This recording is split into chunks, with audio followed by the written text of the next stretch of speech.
Honorable Court is now adjourned until Thursday, the 10th day of December at 12 o'clock. Good afternoon. The front two and the spare are all right, but the left rear one is causing me great anxiety. Switched mine. If I don't get another year out of them, I shall be very disappointed. You know, that grandson of mine is a most unusual infant. At 5 weeks, he holds up his head without support. Here, I'll show you a snapshot. Goodbye, Grant. Have a good vacation. Happy holiday, Josephus. Thank you, gentlemen. Thank you.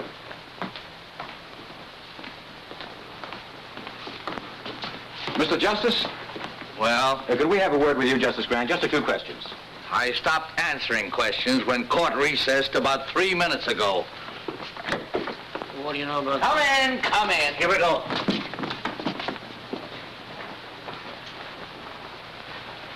Well, gentlemen. Justice Grant, we understand you declined to preside at the Danville investigation. There's some speculation as to your reasons. Well, there needn't be. I've had a long, hard year. I'm tired. I'm going hunting. Miss Gilbert, would you put this in my bag, please? The Gazette referred to you last week as a terrible-tempered Justice Grant. How do you feel about that? I'm flattered. And this too, Miss Gilbert. where are you going for your hunting? Well, there are plenty of ducks and no reporters. When are you leaving? A moment after you do. Good day, sir.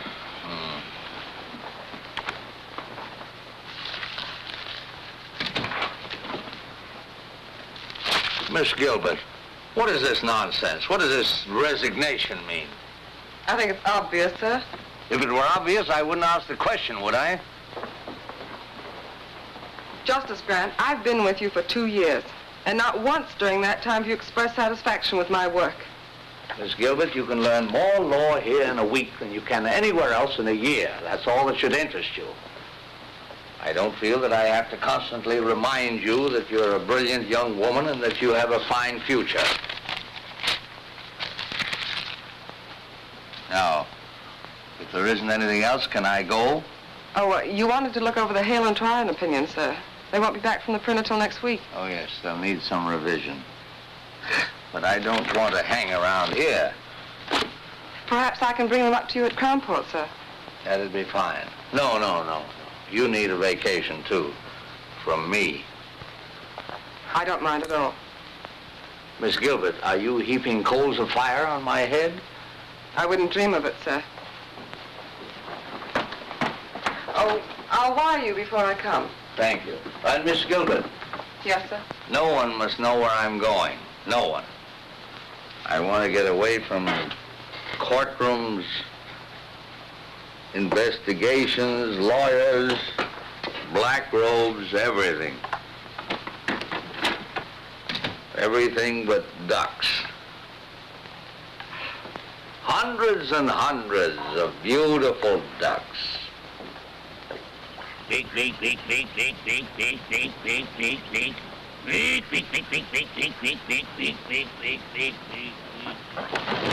Hey, you! Wait a minute. I'm Orrin Todd, game inspector. Let's see your license. Yeah, just like I thought. Stranger in town, ain't you? This license ain't legal. Well, I just bought it yesterday at the state capitol. Yeah, I know, mister, but this is Crownport, and you gotta have a Crownport stamp on there. Well, I didn't know that. I'll get one tomorrow. Yeah, but it ain't gonna do you any good today. You know, I could haul you into court and let the judge slap a fine on you. But to save wear and tear on my tires, suppose I sell you one right here. It only cost you $5.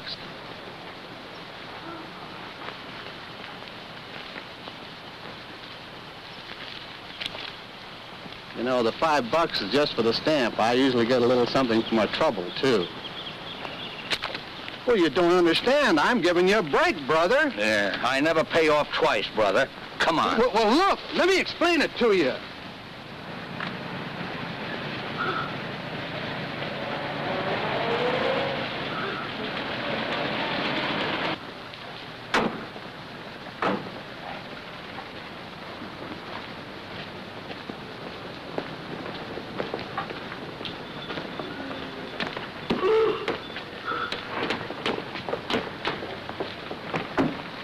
Your Honor, it's not as though my client were trying to evade his financial obligations. Tom Cooney has been a member of this community for many years. And in all that time, his honesty and his responsibility has never been questioned. Now, he intends to make good the payments on these plows, but he's been sick, unable to work. Now, if the court could just grant him an extension... The law doesn't recognize good intentions. I shouldn't have to remind you of that, Mr. Adams. You're supposed to be a lawyer. But, Your Honor, am I not justified in asking the court's indulgence in this case? If you take Tom Cooney's farm tools away from him, you take away his only means of earning a living. Mr. Adams, this is a court of law, not an employment agency. Tom Cooney signed an agreement with Vincent Blackston of the Crown Port Auto and Supply Company. This agreement stated if he missed a payment on those plows, Mr. Blackston could take them back. Is that right, Mr. Cooney? Well, yes, Your Honor, but... All right, Counselor. Judgment against Thomas Cooney. But it was just one payment. If you give me a chance to... I don't care whether you say it's fair or not. It ain't. Get him out of here. Come on, Tom. This isn't going to help. I know it ain't gonna help. Nothing's gonna help in a town like this. Officer. Come on. Let go of me. Come on. Looks like you just lost yourself another vote, fella. Come on. It ain't right. I know it ain't right. Crown Port versus Joe Grant. Step up, Joe Grant.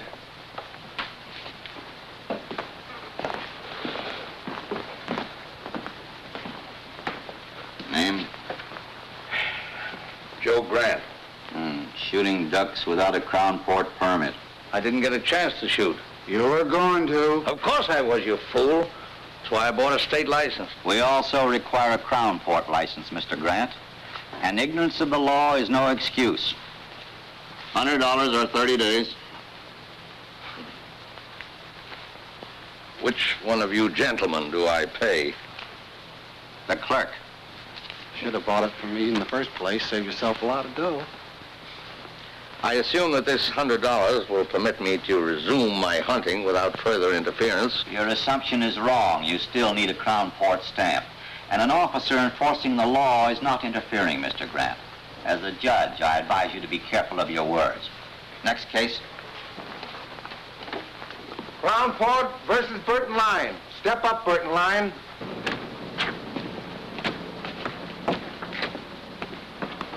Hi, Tom.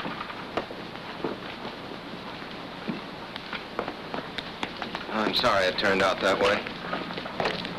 Guess that's the only way it could have turned out. No, I thought we had a chance, but I guess I should have known. What are you going to do now? Farm's no good to me without tools to work it. Guess I'll lose it. Bank will start yelling for its money pretty soon. You know, Bill, sometimes it's just more than a man can stand. I got to think of something to do. If I could only... Yeah, I know, Tom, I know. Look, why don't you come by the office later on? We'll talk about it, huh?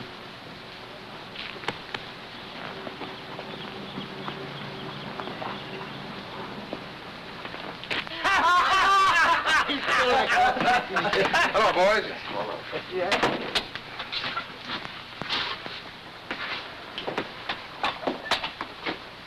Shave, Homer. I hear poor Tom Cooney lost his case. Yeah. He'll probably lose his farm now, too. It's a shame. You know, Homer, that's what I like about the fellows around your shop. They enjoy the good things of life. Like a guy who can't meet his mortgage, or a poor farmer getting ripped out of his plows. Maybe if Cooney had a real sharp lawyer. Maybe if we had a bank that'd extend an honest man credit, or a judge that'd give him a break. Talk like that isn't going to get you any votes, Adams. If I could afford a 50-cent cigar, I could get yours.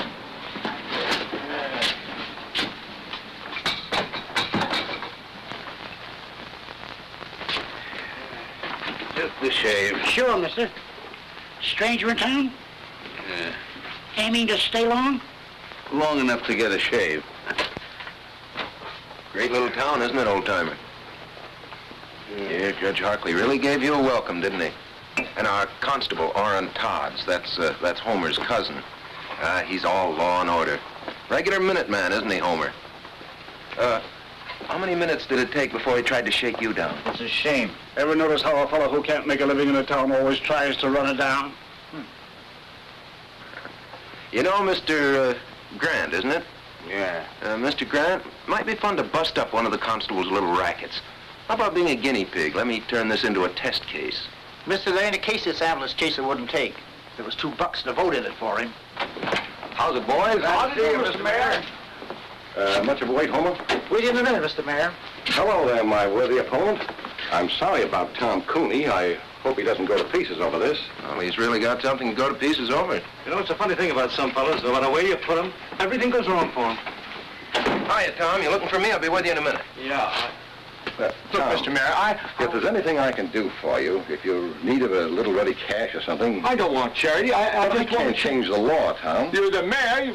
But I'm not a nursemaid to every man in town who can't take care of himself. All right, Cooney, that's enough. Now beat it. Keep your hands off. Let him alone, Blackston. Oh. No, don't.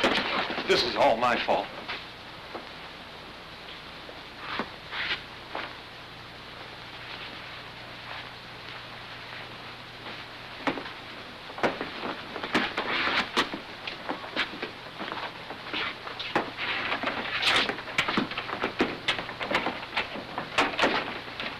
I wish you hadn't had to do that, Benny. He's had it coming to him for a long time. That boy is turning into an awful radical. You could tell that by the speech he made accepting the nomination. Well, that kind of talk is never going to make a mayor a crown port. That's too bad. Nothing I'd like better than to see some bright young fella come along who could take my place. But Bill Adams... Take a man to fill your shoes, Mr. Mayor.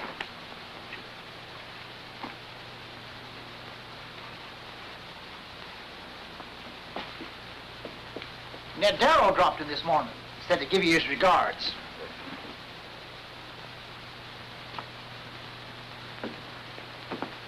What's my bill? Just a shave? Yes. 50 cents. Hey, mister, I said 50 cents, not a quarter. Guess you made a mistake, friend.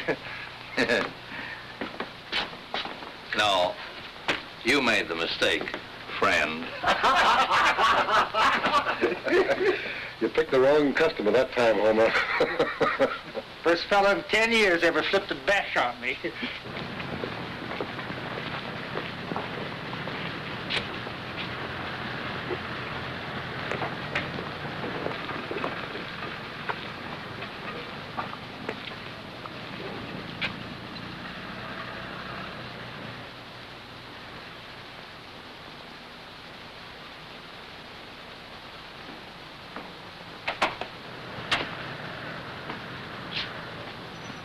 Come on in, old-timer. Thank you.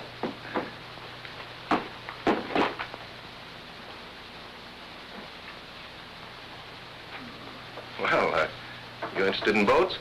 Yeah. That's a rather interesting model. She's the Columbia, a square-rig four-master. Nice work. Oh, and here's a nice one. This is a barkentine. Form a square rig, the other mast fore and aft rig. Rather unusual. For sale? Oh, no. No, they're not that good. It's only a hobby, just for fun. I see you're running for mayor. Yeah. Sort of a hobby, too, just for fun? No, not quite. Mayor Coniston, you saw him in the barber shop. Oh, he and his boys have been running this town for a long time. Make it pretty tough for anybody who comes up against them. Yes, I gathered as much. Well, a lot of people have been getting tired of it. I haven't much time myself. The Army's going to grab me in a couple of months, but I thought I might at least get the ball rolling and for once give them a fight. But not too much of a fight.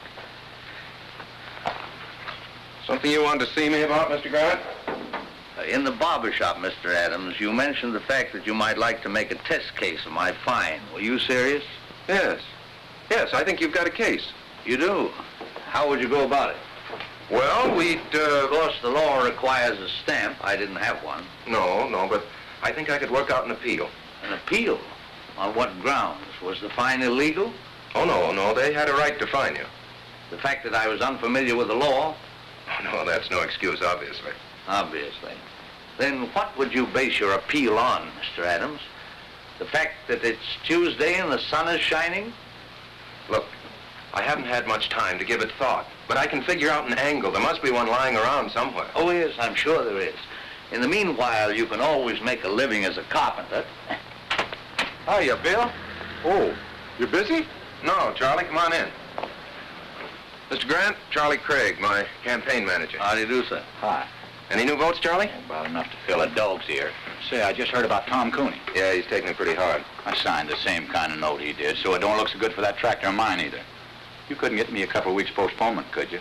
I'll try, Charlie, but there's no use appealing to Blackston, not with the way he's got his business set up. His hopping on my tail wouldn't burn me if I hadn't had so much trouble with that tractor. Every time I needed a spare part, I had to send for it myself. Blackston never carried them in stock. Did Blackston promise you such service? Well, no, there's nothing in the contract about providing service. Has Blackston lived up to all his legal obligations as seller of the tractor? Well, sir, you sound like a lawyer yourself, Mr. Grant. Yes, well, I was about 20 years ago. Well, maybe you could give Bill here a pointer or two. Anyway, I'm glad to have met you. Be seeing you, Mr. Mayor. I'm going out and see if I can't agitate a few votes for you. Well, Mr. Grant, since you have some knowledge of the law, you've probably decided there's nothing much I can do for you. Well, what about Craig? What are you going to do about him? What can I do for him? With Harkley on the bench, you saw what happened to Tom Cooney. You can't blame that on Judge Harkley. You went into that courtroom without a defense. That's why you got whipped. Well, then I guess I'll get whipped again. I guess you will. You're not much of a fighter, are you, Mr. Adams? Except in barbershop brawls. Oh, stop it. You can't fight brass knuckles with spitballs. The trick in this town is either to play the game their way, and I haven't the stomach for that, or to be as smart as they are. The trick, Mr. Adams, is to be smarter. Well, does that wind up your business? Or are you going to stay and give me the first 5 lessons in how to win friends and influence judges? No, Mr. Adams, I'm not. Those lessons have been written, and very well written, in books like this and all the others. And somewhere in one of them there's a lesson mentioning that in any transaction between a seller and a buyer, there are laws governing the behavior of both parties. But I doubt if you can keep afloat long enough to find it. You know, Mr. Adams, I've seen you in action now as a lawyer, as a candidate for mayor, and as a shipbuilder. And if you'll take my advice, you'll stick to shipbuilding. There's a great future in it for lawyers.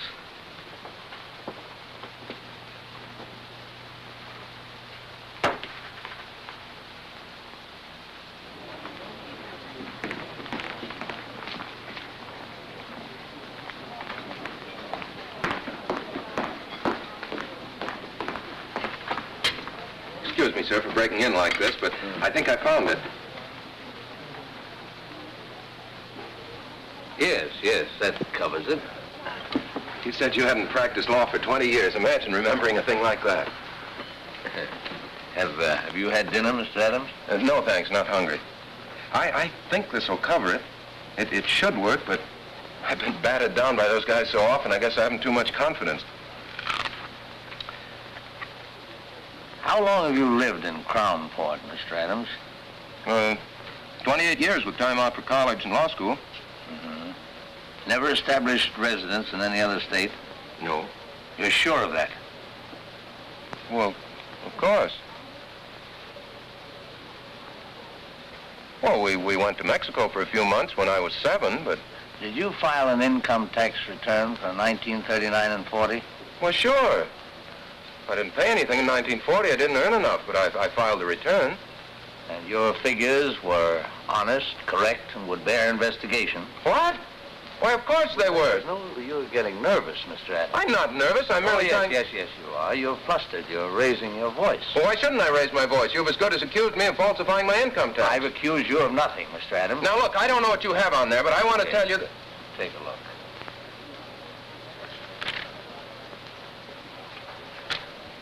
It's it's an old trick that Justice Brandeis used to play. I read about it in Collier's once. You see, it's an unfortunate fact, Mr. Adams, that every man, even you and I, has done something that he doesn't want anybody to know about. Now, if you can make him think that you're holding in your hand the skeleton in his closet... You've got him. Well, let's say at least you've got him squirming, nervous, worried, as you were. But if that man happens to have a really guilty conscience...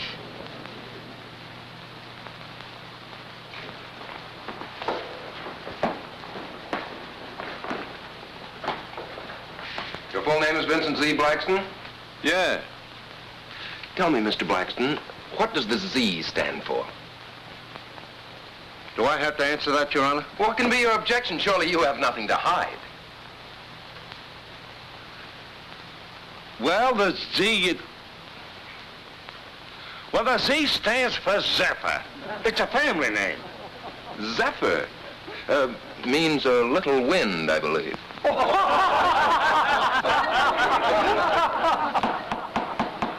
Quiet. Mr. Blackston, you're the owner and manager of the Crownport Auto and Supply Company? Yes. The sole owner? Well, sure, of course. No silent partners? No. Well, of course, there are people. Oh, then you're not the sole owner. I didn't say that. I just It said... seems very strange to me, Mr. Blackston. You don't know whether you own your own business or not. I object. That question is irrelevant, immaterial, and calculated to confuse the witness. Objection sustained. Counselor will restrict himself to the facts bearing on this case. Mr. Blackston, your company sells most of the used cars and tractors in this town. Almost a monopoly, isn't it? I do the most business because I sell my stock at the lowest prices. That's not monopoly. That's the American way of life. Tell me, Mr. Blackston, carry spare parts for your customers? Sure. Do you have in stock at this moment piston rings for the 1938 tractors you sold in this town? Well, Mr. Blackston? Well, no, I don't. Oh, then you don't carry all the spare parts your customers might need. Well, I can always get them if they need them. Yes, but sometimes your customers have to wait. Sure, it takes 2 weeks. If I ain't got them, how can they have them? An intelligent answer, Mr. Blackston, and an honest one.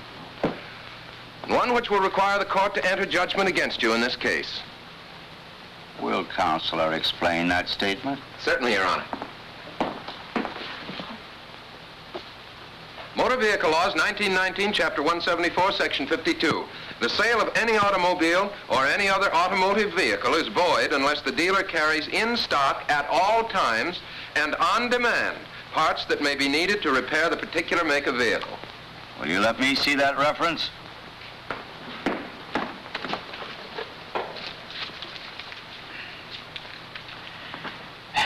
Counselor would seem to be correct.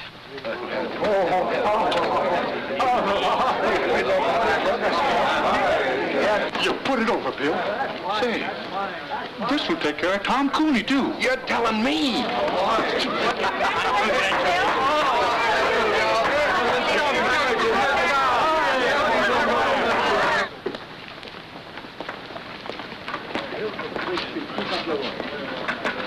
Mr. Grant. I thought you were going hunting. Well, all the ducks are inside today. I see you winged a couple yourself. Oh, of course, it's nothing really big. Oh, who am I kidding? I'm so tickled I feel like a combination of Superman and a member of the Supreme Court. Really, I don't know how to thank you, Mr. Grant. Oh, no need to, my boy. First time I've enjoyed a courtroom in years. Hey, thank you, fella. You know what this stuff is? No, Mr. Grant, he wouldn't. William, this is American money. Good old folding money. You know what you can do with this stuff? You can buy things that you need. You get it?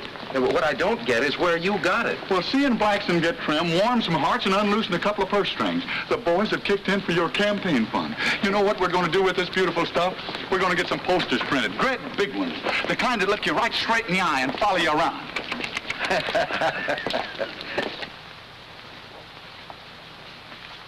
Why get frightened? So Adams does win one rotten little case. Do you know what that case cost me? You can afford it. If it had happened to your hotel, Roscoe, you'd scream like a stuck pig. Stop it. Seriously, Jim, you don't see Adams as real competition.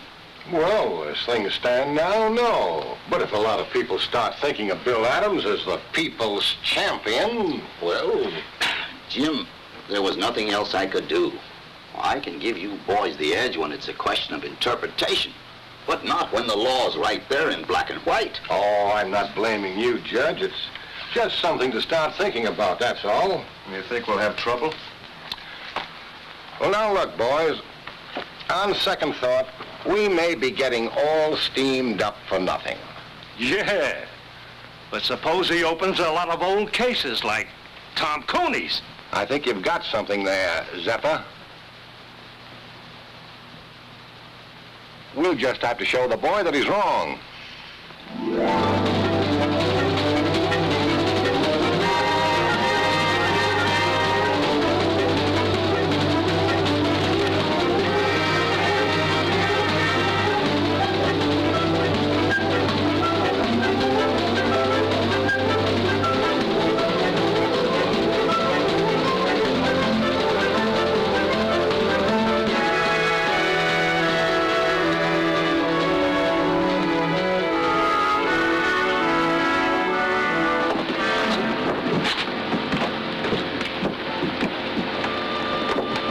Miss Gilbert?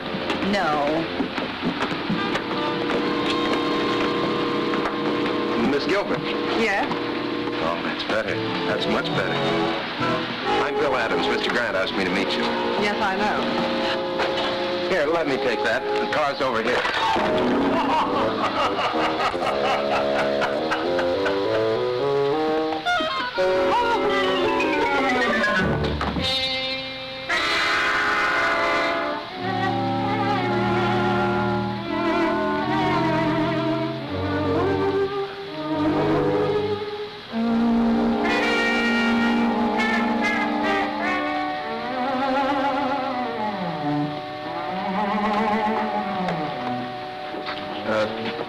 Do you think we should try to scoop some of that up? No, I guess not, huh? Well, everything seems to be under control, but... Would it be all right with you if we went to your car now? The car? Oh, no. No, yes. Right here.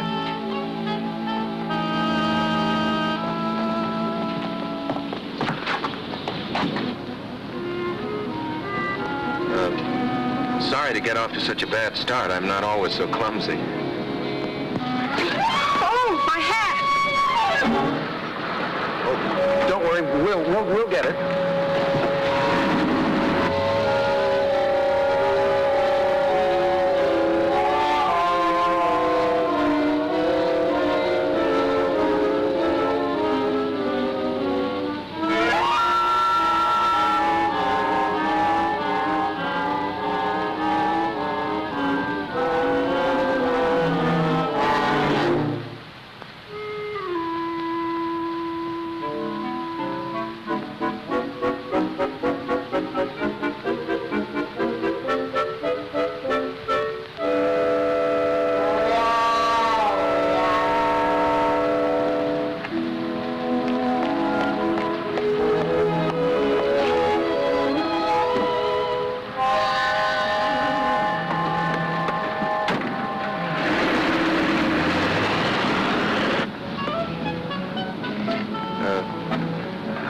Have you worked for Mr. Grant?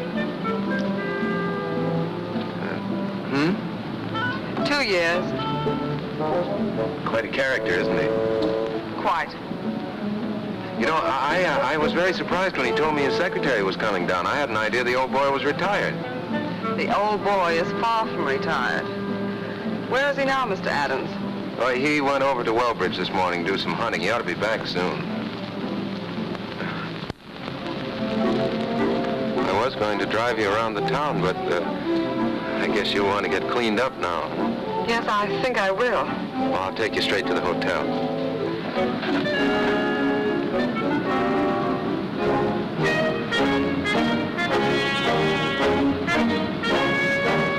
You are running for mayor? Mm-hmm. Surprised? That's putting it very mildly, Mr. Adams. Well, make the most of it, lady, because that's likely to be the only surprise you'll get in this town.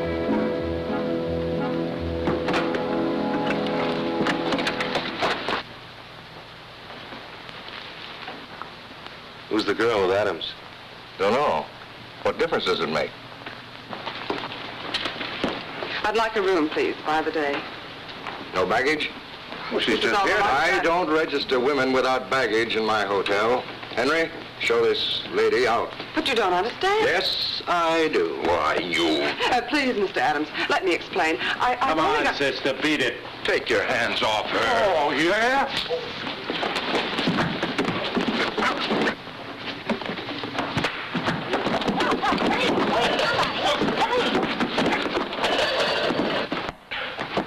Nice work, pal.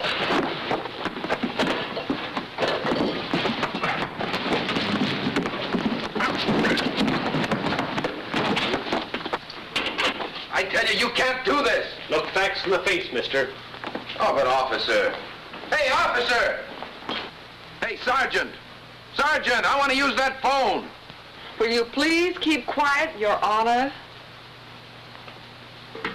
Just trying to get us out of here, you know. Why didn't you think of that before you got us in? Look, I'm very sorry this happened, but it isn't my fault. I suppose I started the fight. You sure did all right once it got going. Oh, what a gal. And what a wallop. Yeah, Miss G, you're really some scrapper. Say, Roscoe Swade asked me to call you, Judge. We've got Bill Adams in here with a dame, assault and battery. How long do you want us to hold him here? Oh, just let them stew for a while, Sergeant. Adams will probably want to get in touch with me. Oh, he does, huh? Well, I'm out of town. You can't reach me anywhere. That's right. Overnight.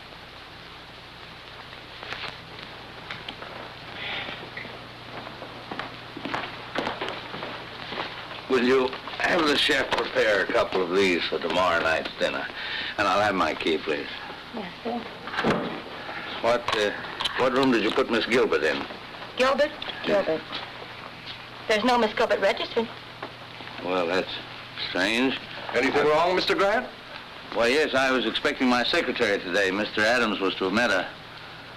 Your secretary? Yeah.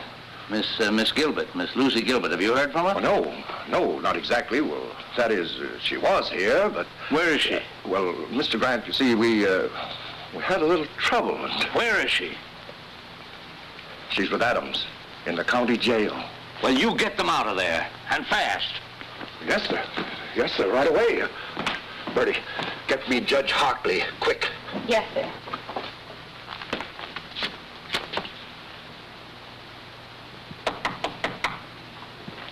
Come in. Good evening, Mr. Grant. Well, good evening, Miss Gilbert. I'm sorry I couldn't meet you at the station. So am I, sir. However, Mr. Adams seems to have made your introduction to Crownport quite spectacular. Well, if it amuses you both, of course it was quite worthwhile. I'm sorry. Sit down, Miss Gilbert. You seem tired. What happened? Well, when I said the boys were playing with brass knuckles, I wasn't kidding. Look, I win a case from Blackston. That makes a good impression around town. So I walk into Swade's hotel. Roscoe says something, provokes a fight, and I land in jail. That's the way Crownport's run, Mr. Grant. I hope the fact that Miss Gilbert was involved won't upset you. The fact that Miss Gilbert was involved upsets me a great deal. It strikes me that Swade, Connaughton and Company are just been a little too high-handed. Well, you can't fight the city hall, sir. As candidate for mayor, that's what you're doing, isn't it? Well, I suppose I am, but the boys are starting to play rough.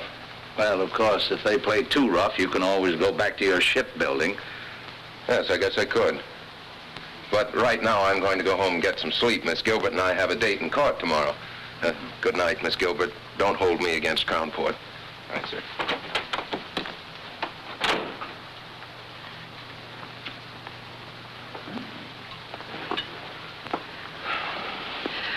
Your notes, perhaps you'd like to go over them. I gather somehow that you're not very much drawn to Mr. Adams. My personal reactions to him aren't important, sir. Well, I wouldn't be too hasty. He attracts too much trouble. He certainly does. His whole approach is wrong. He shuts his eyes and wades in as slugs. But he has good stuff. Do you think it wise to get involved with his problems? After all, you are on your vacation. Oh, I'm not involved. I'm just trying to give the boy a push. Come in. May I turn your bed down, sir? Oh, yes, certainly. Good night, Mr. Grant. Good night. Oh? Oh, I'm all right. Good night, Miss Gilbert.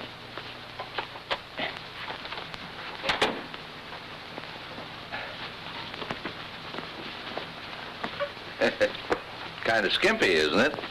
They just ain't long enough, none of them. I keep a-telling Mr. Swade. Well, there, that'll have to do. Good night, sir. Hope you rest well. Thank you.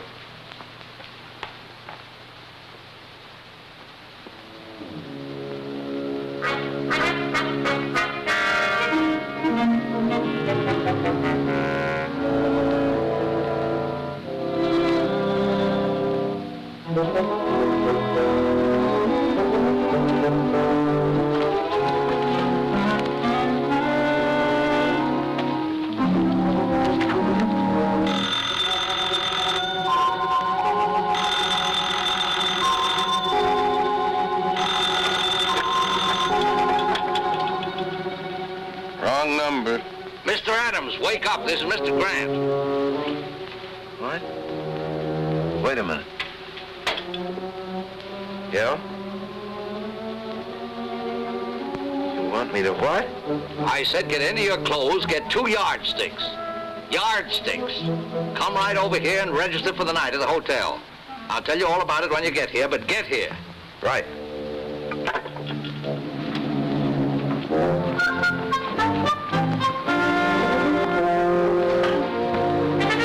Hello, Roscoe.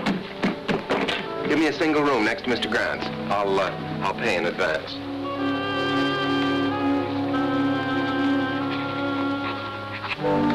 $413. What's the matter, Roscoe? You don't seem at all happy to see me. I brought my luggage, too.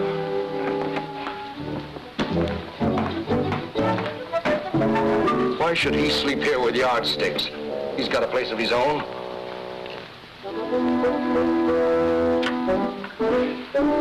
Hello? Get me Miss Gilbert's room, please. Where do we start? Why should he want to talk to her in the middle of the night? I don't know, but... It's Grant. Yes, Mr. Grant. Yes, sir.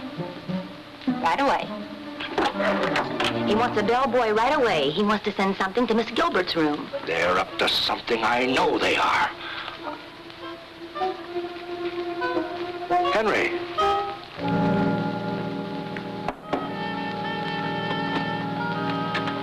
Take this yardstick to Miss Gilbert. Yes, sir.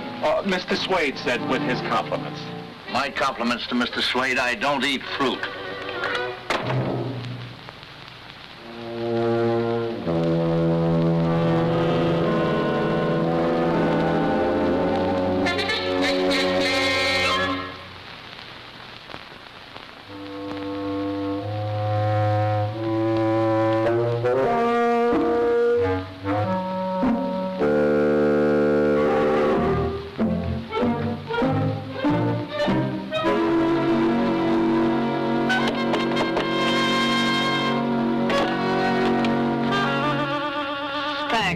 Oh, wait a minute, miss. I've got a bowl of fruit for you. Mr. Swade said with his compliments. My compliments to Mr. Swade. Tell him I've lost my appetite.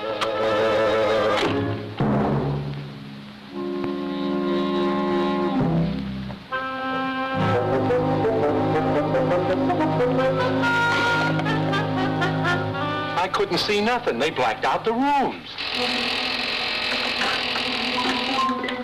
Number 12. Now she's calling Grant. Yes, Miss Gilbert? 7.5. Same here. And the other? 2.5. That does it.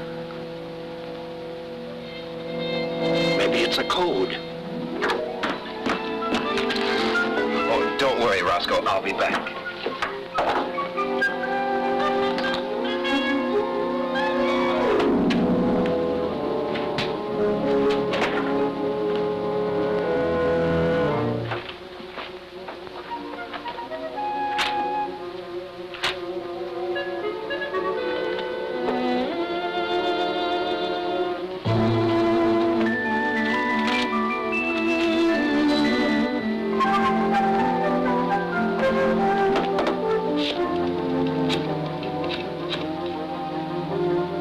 Wade's hotel?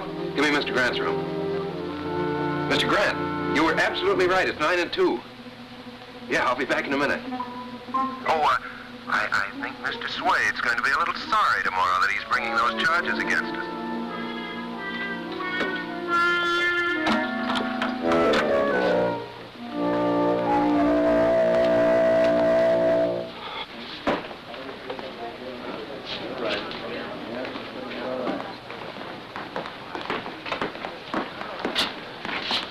Good afternoon, Miss Gilbert. Mr. Grant, you're looking very beautiful, Miss Gilbert. Really? I didn't sleep at all. Probably nervous exhaustion due to the unfortunate experience you underwent yesterday.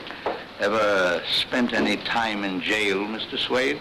Ever been sued for false arrest, Mr. Swade? Miss Gilbert, I've made up my mind to drop the complaint against you. Well, what about the complaint against Mr. Adams? He spent a few hours in jail, too. You've got nobody but yourself to thank. You started it hitting Henry. I'll forget you hit me. He didn't hit you. I did. Well, I'll forget that, too, but... But 6 hours in jail is something I won't forget, Mr. Swade. I think $5,000 damages would be about right, Counselor, don't you? Well, I had thought of 10, but... No, I think 5 is enough. Oh, don't worry, Mr. Swade. I'll see that the money goes to a good cause. I'll invest it in war bonds.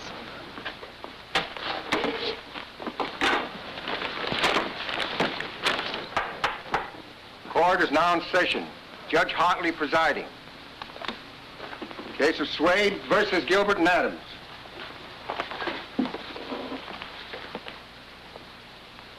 Judge, I move you throw my complaint out. The complaint against Miss Gilbert? Yes. Adams, too. We settled it by ourselves. Both of them, huh? Yeah. Wow. Case of Swade versus Gilbert and Adams dismissed. You can thank Miss Gilbert for getting you off so easy. Thank you, Lucy. Oh, Roscoe. Just a minute, Roscoe. We're not quite through yet. Joe, serve the papers on Mr. Swade. Roscoe Swade? What are you talking about? I took it if I dropped my suit against you, you'd drop yours against me. Relax, Roscoe. This is another suit. Your Honor, I find that in the management of his hotel, Mr. Swade is in violation of several important laws. Oh, what are the charges? I've brought the evidence with me, Your Honor.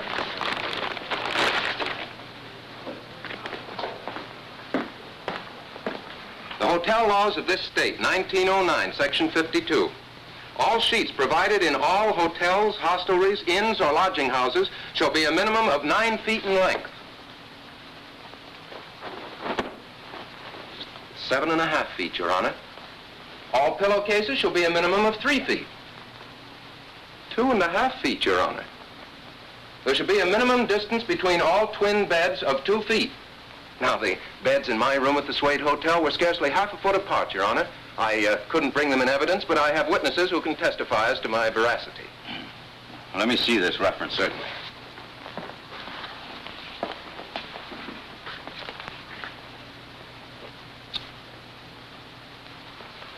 You'll be sorry for this. You wait and see. Will the court warn the defendant that threats and intimidation are punishable by law? Quiet, Mr. Swade. And don't you tell me how to run my court. The law provides a fine of $50. For each offense. Are you prepared to face these charges at the present time? Yes. You plead guilty? Yes. And pay the clerk. Nice work, Counselor. Congratulations. Thank you.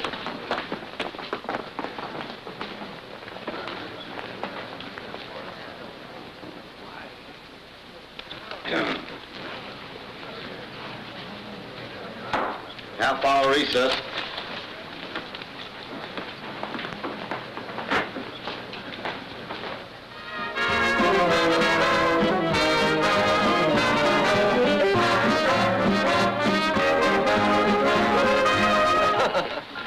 Well, this couldn't by any chance be a little gift from Mr. Swade. I thought we might end our celebration in style. What vintage is that, miss? California, 1938. Here, I'll do it, miss. I'm an amateur, the bottle resents me. Well, it popped anyway. You. To the next mayor of Crownport. Yes, who's learned to use his head and his law books. Well, to my routing section. I think you're on the right track, Counselor. You keep the Connisons busy on the little things, and they won't have time for the bigger ones. Neither will I. Well, I think I'd like to do a little hunting in the morning, if you can keep your life fairly quiet for one day. Well, I'll try.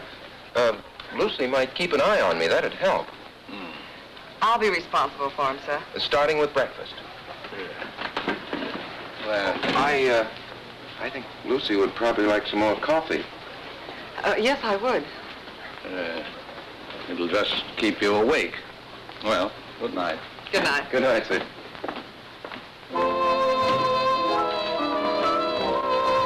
More coffee?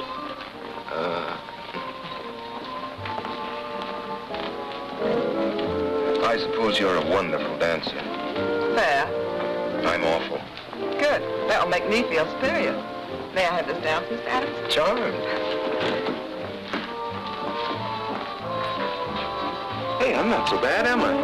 You're fine. I guess the trouble was I just never liked to dance before. Neither did I. You know, Lucy, Crownport's not such a bad little town. It's got a lot of nice people in it. You've just seen the worst side of it. Like you? No, but what I mean, Lucy, is, well, can you see yourself living in a town like Crownport? No, pretty dull, I guess, huh? Very. Practically nothing's happened to me since I met you. Yeah. No, but seriously, sometimes I have whole days of peace and quiet. Now, we've been together for several hours and nothing very spectacular has happened. Not near enough has happened.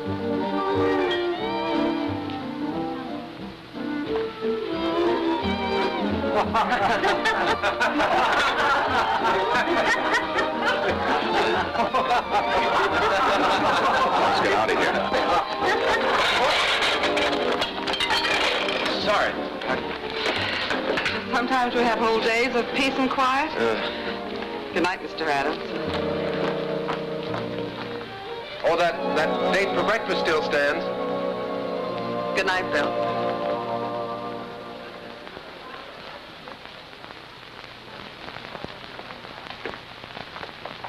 Morning, Herman. Well, goodbye, Mr. Adams. Oh, no. Oh, no. Mr. Grant said you were to look after me today. And what he says goes. He's your boss, you know. Well, I've had breakfast with you. Oh, yes, but I need much more looking after than that.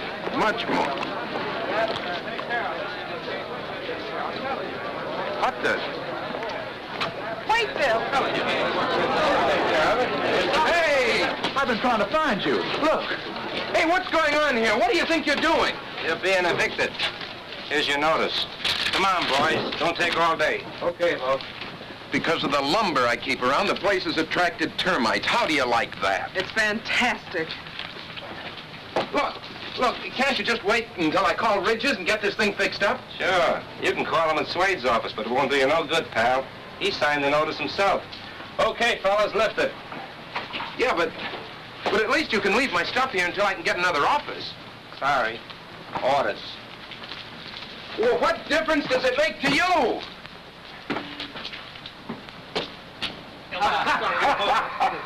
Oh, boy. Where's your telephone? Over there. Thanks.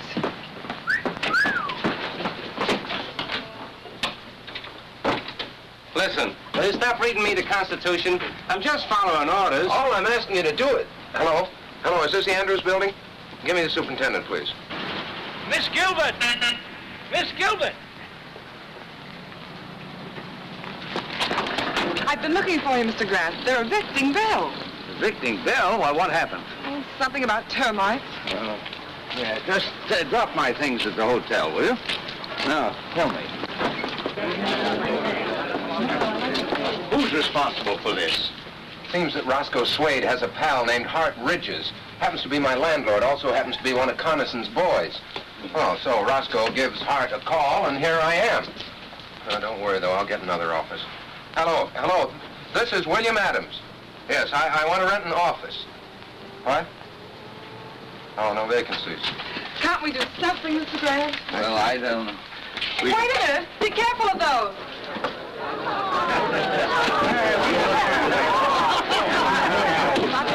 No vacancies at all, huh? I see. Not an office in town, not even a loft. Oh, those boys think of everything. Coniston? Are you sure? Who else? It's too clever for anybody else. Let me through here with you. Who's Bill Adams? Do you mean Mayor Adams? I'm Bill Adams. What do you want? Electric company. Got orders to discontinue service. Efficient, aren't they? You'll find the box in the back. Okay, thanks. What's the matter, Mr. Mayor? Can't you pay your bills? You shut your mouth. I'll shut it for you. Oh, no, Tom, no. That's what they want us to do, so let's not do it. Why not use my sitting room as temporary headquarters? Oh, well, that's awfully nice of you, Mr. Grant, but I couldn't do... Why not, Bill? You're not going to let them put you out of business, are you?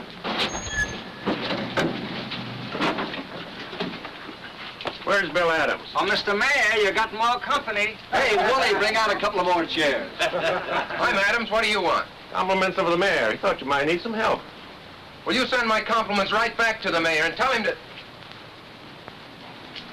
You tell Mayor Coniston I'm staying right where I am, out on the street. And before I'm through, I'll have him out here with me. Get a soapbox. You bet I'll get a soapbox. And if Coniston wants to know what I mean, tell him to come down here and I'll try explaining it to him personally. Ladies and gentlemen, please, just give me a few minutes until I get my new office set up. William, you mean right here on the street? Sure, why not? We'll hang my shingle on that lamppost.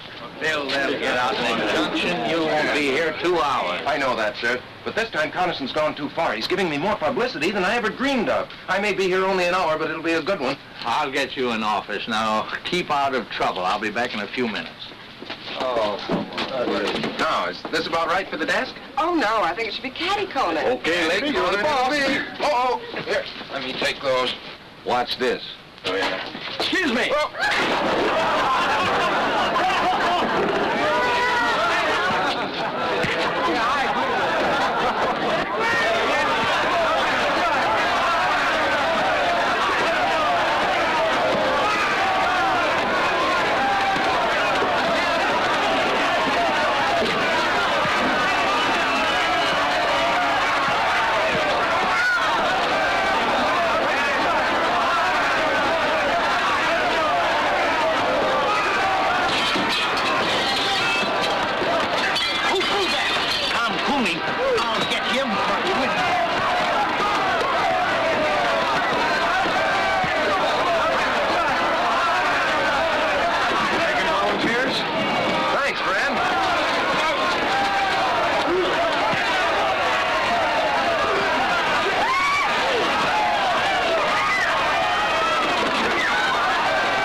How is he, nurse? Oh, he's coming along all right. Can we see him now? I think so. You fellas wait. We'll be right out. That'll do it, Mr. Grant. Oh, thank you. Well, where's Mr. Adams? How you feel, Mr. Maybe Grant? you better take it easy for a while. No, I'm all right. Where are Mr. Adams and my secretary? Well, he's in jail, and she's trying to get him out. Lucy. Did the doctor say you could get up? Oh, yes, I'm fine. Where's Bill? Still in jail. I've tried everything. They're holding him for a $15,000 bail, inciting to riot. This is outrageous. We'll have to find Judge Harkley. We've tried to. And he couldn't be found, as usual. You can find him at Coniston's rally, about an hour from now, up there on the platform, shooting his big mouth off. No, we'll find him before then. It's no use, Mr. Grant. They got us all sewed up. They always do. Yes, but they took one stitch too many this time. They always do that, too. Come on.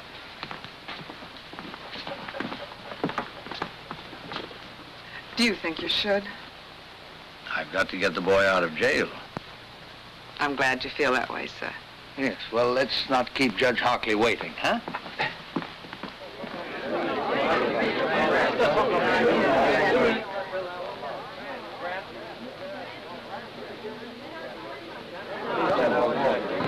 to talk to you, Mr. Hockley. Sorry, I haven't any time to give you right now. I'm afraid you'll have to find time. See here, you... Judge Hockley, acting on my rights as a citizen, I demand that you swear out warrants for the arrest of Ridges, Swade, Blackston, and Mayor Connison. You're crazy. On what charges? Conspiracy, abuse of public office, inciting to riot. I suggest that you come to the jail with us now and release Mr. Adams and sign those warrants. We'll need a couple of more warrants, too, for some hoodlums. I have their names. You are crazy. You can't push a way into my house and order me around. Do you realize I can have you arrested for disturbing the peace, all of you? Let's just postpone that, Judge. Ladies and gentlemen, will you excuse us for just a minute?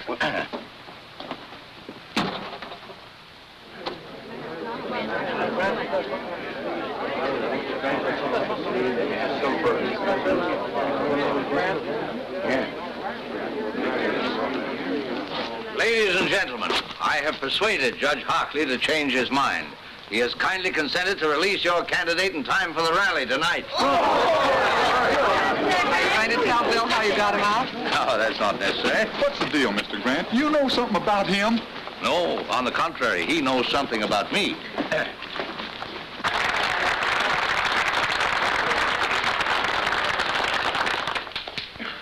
Ladies and gentlemen, I mean my friend. For a long time, I've been hoping a man would come along, a young man. Because like I always say, the future of our great country belongs to the young folks who could take over and give us old folks a chance to sit back and take things easy. Well, this year I said to myself, Jim, maybe this Bill Adams is the fella. But he dashed my hopes and prayers to the ground. I saw that he's not the man we've been waiting for. That he's nothing but an agitator, a troublemaker, stirring up neighbors against each other. He said he'd be here tonight. I wish he was. I hoped that when I got up to talk, he'd be here on the platform with me to debate with me the issues so close to our hearts.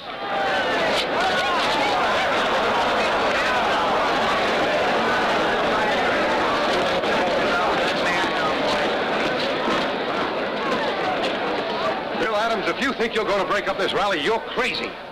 Did you let him out? Mr. Mayor, well, Chief Perkins here, he's got a warrant for your arrest. And for the arrest of Blackston, Ridges, and Swade. Take your hands off me. Jim, I couldn't help it. Honestly, you just better come along. Attention, please. Quiet, quiet, everybody. My friend, I never thought he'd dare do this. But you can see for yourselves now to what lengths this radical will go to sabotage a peaceful meeting of the people. But I'm calling his bluff. I'm going to make him bring out the witnesses to prove this. As mayor of this town, I got a right to call a special hearing, and I do. So the issues will be clear when you go to the polls to vote tomorrow. You'll be sorry you ever started this.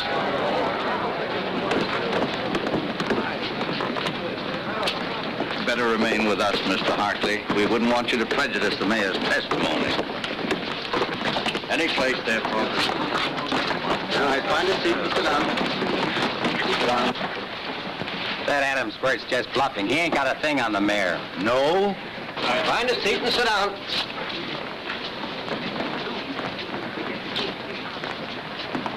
Mr. Grant, I still don't understand.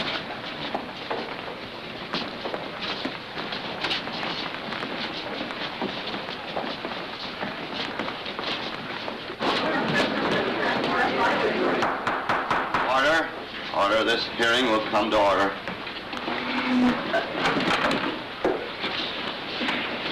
Judge Hockley, my friend, I'm not on trial here. Bill Adams has made accusations against me. He's had a warrant sworn out for my arrest. This is a hearing to show you that he has no proof of anything he says. That he's trying by a cheap trick to win an election he can't win by fair play. Judge Hockley. Mr. Mayor, you'll have to moderate your tone. This is very irregular.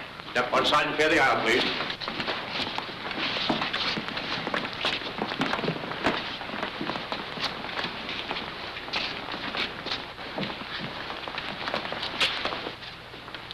Mr. Coniston, it's true that you are not formally on trial here.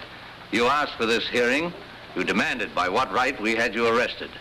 We're here to tell you and to accuse you of conspiring against men who honestly oppose you, of inciting a riot with reckless disregard for human safety, of abusing the office to which you have been elected by the people of this town. And these accusations we are prepared to prove. I hate to see the old boy get himself involved like this. Don't worry about the old boy now, darling. Mr. Mayor, Mr. Grant has obtained confessions from these men. They have told Mr. Grant that acting on your orders, they started the riot this morning in order to make possible Mr. Adams' arrest. They have sworn to these facts. Because of this, Mr. Grant was able to demand a warrant for your arrest. Mr. Grant swore out a warrant from my arrest. A man who doesn't even live in our town. A meddling old fool who does nothing but shoot ducks and start trouble. Jim, don't say that. I'll say anything I please. I demand to know who this man is. Who is this Joe Grant? Jim, do yourself a favor. Don't ask. That's all right, Judge Hockley. Mr. Coniston, it's not Joe Grant. It's John Josephus Grant. Where you from, Grant? Washington, D.C. Jim, please, no more questions. Mr. Grant... Shut up! I'll ask all the questions I please. By what right? And what do you do, Mr. Grant? Mr. Coniston, I am a judge, an associate justice of the Supreme Court of the United States.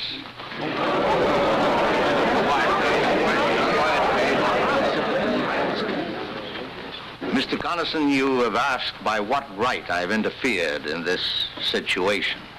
Do you still want an answer?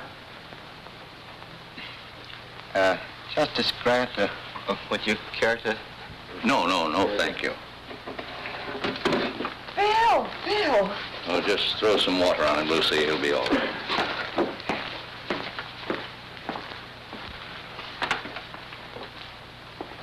Your Honor, Mayor Coniston, it's only right that you should know why I, a stranger, have become involved in your affairs.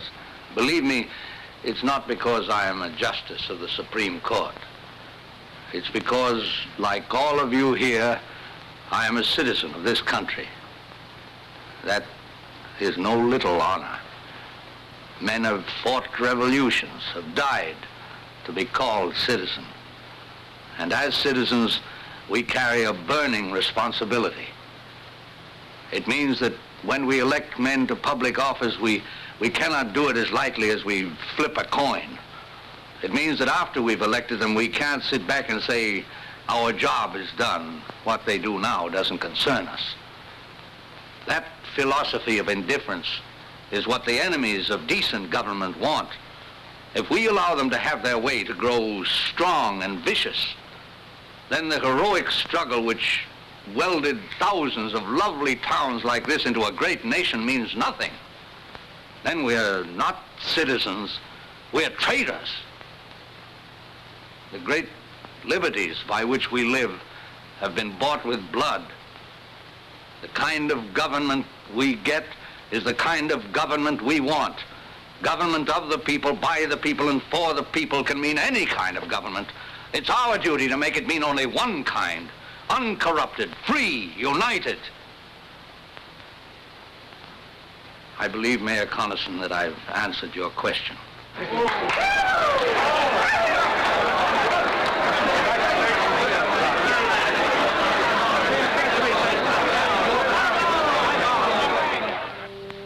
Now, as soon as court adjourns, I'll meet you back here in my chambers. Oh, what's the matter, Mr. Justice? You seem nervous. Oh, no, not at all. How about you, Mayor Adams? Have you the ring? Do you know your lines, sir? Well, I ought to. I stayed up half the night learning them.